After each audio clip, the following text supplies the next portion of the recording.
Hello, welcome back to the channel. Coming up in this episode, quite low, so I've put about, you'll give a kick.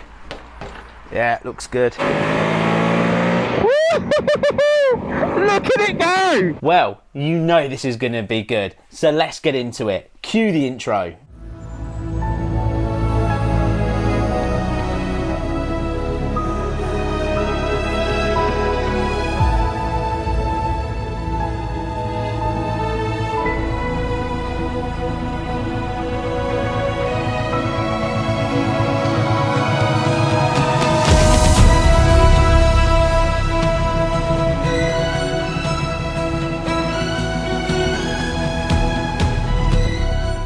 Well, today is a very exciting day because I'm going to hopefully get to ride the 850 pound beast, the Pan-European, that we've bought to do the charity trip in May 2022, and I cannot wait because literally I bought it and put it on the drive and did that little video and it had to go away. So the weather looks all right, so fingers crossed we're going to get it out and be able to take it for its first ride and see what this massive beast actually feels like to ride and figure out if I need to spend much money getting it ready for this trip.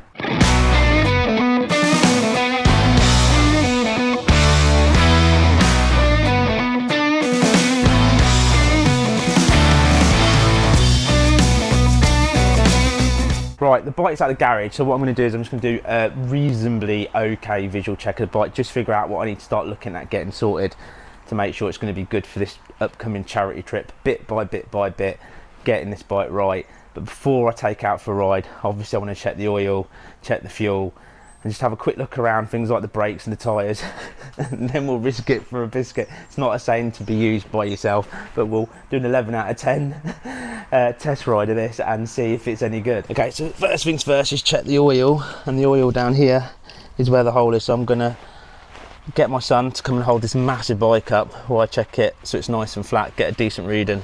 So I'm just checking the level to make sure it's all right, and it's really hard to see down here, but basically you need to tilt the bike up straight to get the level. Not teaching anyone to suck eggs, but it was quite low, so I've put about half a litre to 3/4 of a litre in it. So I think this has been off the road for a long time and obviously clearly needs a service, but I'm going to get that level about right and then I'll have a look at the rest of the bike. Right, tyres. Now they did say in the listing it's going to need a new set of tyres, and to be fair, they're pretty spot on. They're pretty low in places. It's not too bad, but definitely low in places, so that rear's going to need doing.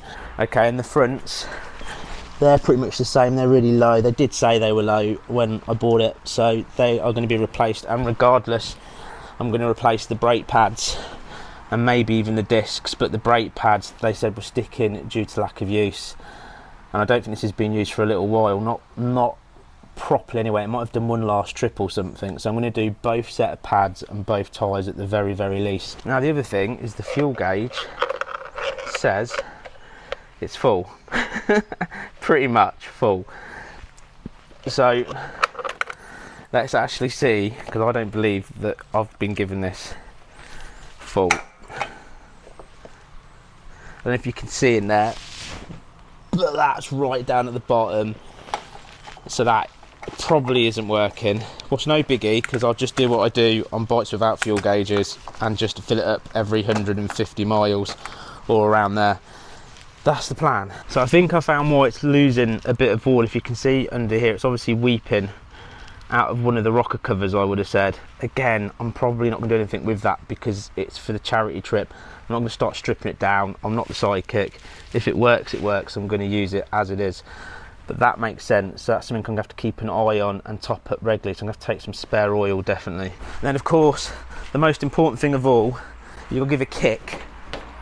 Yeah, looks good. Yeah, that thing goes back.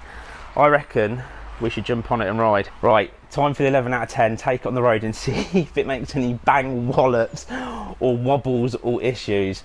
11 out of 10, like I said, we'll put some fuel in it first, then we're gonna see how this actually rides. Fingers crossed I've not just bought myself something that is just gonna fail and cut out and break down 2 minutes down the road.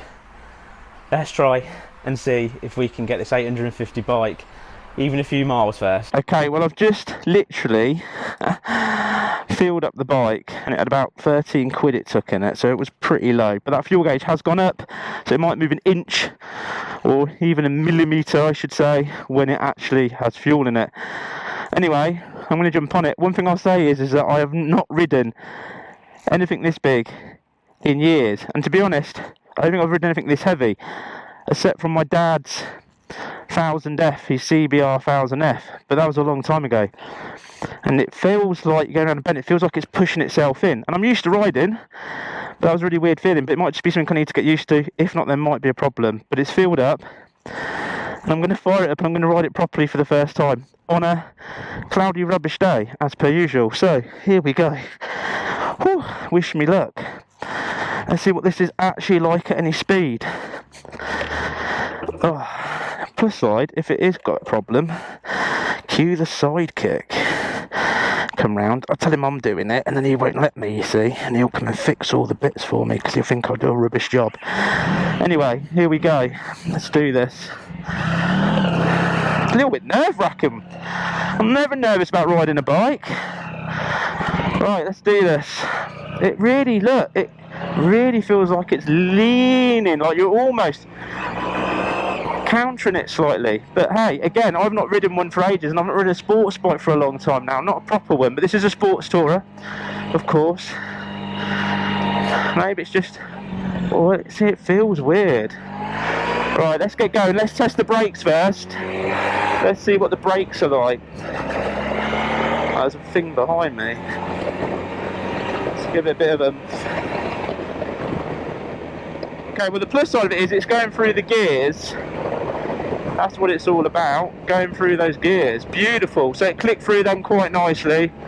Alright, that's quite silky smooth. That's quite impressive. Feels, I don't know why it feels so weird to me. Right, let's test these brakes out.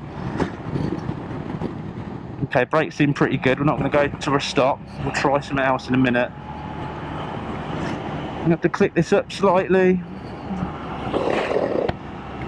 No, stay up a click. There we go. Steaming up already. I think it's because I'm hot. Right.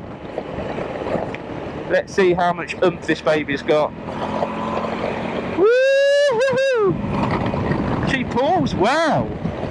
That's a really good sign. The one thing I was worried about, I'd get going and it would just pull really badly. That's pulling really well. I've no idea if the engine temperature works or anything works on it. That's the scary thing. You get on it and you go like, does everything work? Right. Let's go this way. Good.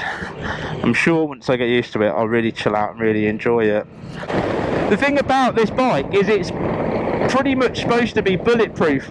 Being the Honda, obviously build quality is all there. And remember, this is 1997 with 71,000 miles on the clock. I'm not expecting it to be amazing. I'm just hoping it's going to be capable of what I want it to do. And build quality is not my concern. Now, that loss of oil, like I said, I can see where it's obviously seeping out of one of the rocker covers. So fingers crossed that's something that's just going over so many thousand miles. I can just keep topping it up. Do you know what? So far, I am generally impressed. It's got a real smooth ride to this bike. Now, I'm a little bit leaned over because, of course, this is a sports tourer. So I just hope it's not going to give me jip during the trip, but I'm pretty sure if I do a few decent rides on it first, I'll soon get used to it. I mean, it's meant to go around the world at the end of the day, so it might just all be first ride nerves and being used to something like this, because I've had new bikes now for a little while. Getting on an old beast feels so different. But everything so far seems to work. Obviously the ABS is flashing because it's a load of rubbish, and they're just rubbish on this because they're one of the first ever systems. Like the traction control system on this bike, it just doesn't really do anything. Well, now I've got to go in. She feels good. She has plenty of pull. Smooth throughout. There's no massive vibration coming through at all. What's a good feeling, and I'm actually genuinely surprised. I thought it'd have more issues than what it's got. I mean, look, ready?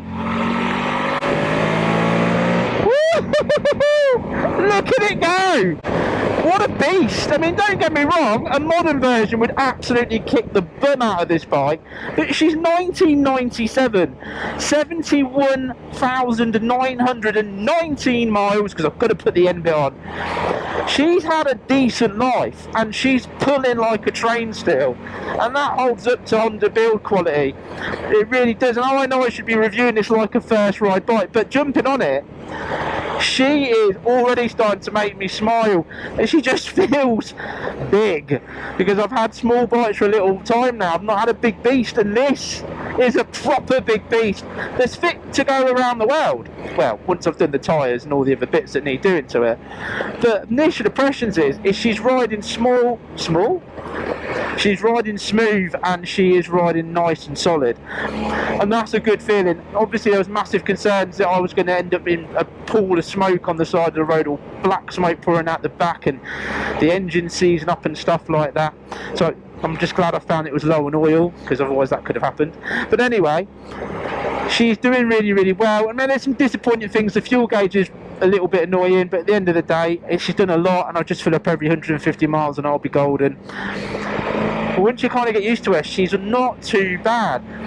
I'm sort of getting a little bit more used to the handling of the bike now. She obviously likes to go at a decent pace, and maybe I'm just taking it a little bit too easy, because I was a little bit almost nervous when I first got on her. She's a big bike to jump straight onto and give a go, and when you've kind of not ridden this bike and you've been sold it as a spares and repairs bike, you've obviously got massive concerns that it's going to end up finding loads and loads of problems. But so far she seems pretty good. She seems pretty nice, and I'm getting more and more. She feels less and less notchy. I'm still taking it dead easy, of course I am. Brakes seem to be fine. I seem to have freed them up quite a bit. I'm still going to do the brake pads, but they're definitely not sticking on. There's no kind of sound coming from them whatsoever. There's no vibrations. I reckon I've got myself a good buy. I generally think for 850 quid I've got myself a good solid buy. It's a Honda. I mean, what can go wrong? All nice people ride Hondas. True fact, apparently. Well, maybe a few of them a bit other, you know, but other than that, most of them are absolutely fantastic. Oh, hello, Big Ben. I just need to chill. The bike's got it. The bike's got it. I reckon a nice new set of tyres on this will make a nice difference to this handling as well, because I think these have been a little bit squared off. Look at it go. Woo-hoo-hoo-hoo. Every gear perfect through. I'm really happy, really happy. I can't wait to sort of go next level with this. I really can't wait to go next level. I need to obviously do some USB double bin socket somewhere on this, so I can charge some of the kit as we go. At the minute, coming up for the May trip, I think most of it, if not all of it, for me and the sidekit's going to be camping. Everyone that decides to want to come along can do it whichever day they like, hotels, whatever. You don't have to spend the night at the same place. At the end of the day, it looks like we're going to be doing a lot of camping to keep the budgets as low as possible. So I'm going to end up having to invest in one of those horrible things called a tent, and buy myself a really good one for this trip, because I want a little bit of room, but obviously it's got to pack away quite nicely. I'll let the sidekick deal with if we do any cooking, but hopefully we'll just go for a pub every single night, because to be fair, I'm not planning on taking loads of food in my back from all that rubbish this time around. I'm just going to enjoy after all those miles every day. But this bike seems pretty solid. I can't wait to give it a proper good service and then go through properly. Obviously, true 11 out of 10. I'll just buy a cheap kit and do it that way. Anyway, beautiful is as beautiful does. Well, I've got to say, really impressed with this bike for what I paid for it, and I was expecting to have more issues, and I might even find more yet, but generally it rides really well, and the more I get used to it, the more smooth it's becoming. It's a big old beast at the end of the day, and it's in a lot of miles, and I'm just impressed that it's not pouring out of oil. There's some massive issue with it. So far, so good. So I'm going to get back. I'm going to start ordering some parts for this, start getting this better and better and better. And then I can, of course, do the whole superhero thing I want to do to raise the money, because this whole thing is for the Rainbow Trust Children's Charity. And if you're going to come along for this 2022 ride in May, then please make a video about it, talk about it. If you're on Facebook, please talk about it on there, share it with everybody. Let's get this as big as possible to raise as much money as possible, because I can't wait to superhero this bike, to make it look daft, fun and cool. It's going to be such a proper adventure. Now, Please leave in the comments what you're doing if you're going to join us on a sub £1,000 bike, or if you're coming on your own bike. Drop in the comments, tell us what your plans are. Share it with everybody. There's also the Facebook page, the Helmet Head one. There's a community tab there. You can post up pictures and stuff on there. It's going to be absolutely fantastic. I cannot wait. And if you've got a spare few quid, please donate to the charity. There is a link down in the description as well. Now, all I want to turn around and say is that you may have noticed something that's not had a video out yet, because I'm just testing it out, and I'm testing it for the channel, so it'll be interesting. So if you've noticed a change to something that I do, drop that in the comments as well if you figured it out, because I'm going to make a video about it very, very soon. But hopefully you would have noticed a big difference if I've got what I want to do right. But anyway, I'm going to leave you with a few shots of the Pan-European, the beast as I like to call it, and we're going to get back and I'm going to start ordering these parts. But thank you so much for watching.